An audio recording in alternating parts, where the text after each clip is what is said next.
Hello అండి. అందరూ ఎలా ఉన్నారు? నేను కూడా బాగున్నాను. ఈరోజు వారాహి అమ్మవారి 4th డే పూజ పోస్ట్ చేస్తున్నాను. నేను చేసుకునేసరికి 10 అయిపోయింది వర్క్ అంతా అయ్యేసరికి. ఫస్ట్ రోజు అయితే నేను వారాహి మూలమంత్రం చదువుకున్నాను. సెకండ్ రోజు లలితా సహస్రనామం, థర్డ్ ఏమో లలితా అష్టోత్తరం, లక్ష్మీ అష్టోత్తరం. ఈరోజైతే గాయత్రి అష్టోత్తరం చదువుకున్నాను. ఇక్కడ బాల్కనీలో కుండీలో ఉన్న పుదీనా కోసుకుంటున్నాను. ఎందుకంటే బాగా జలుబు చేసింది.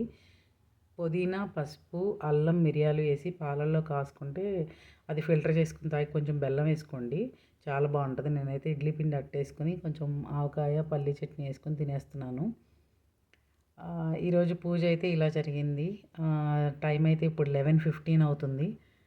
ఇంక అంతే. రోజు నాదేమో క్లయింట్ యూకే కాబట్టి యూకే టైమింగ్స్ ఫాలో అవ్వాలి.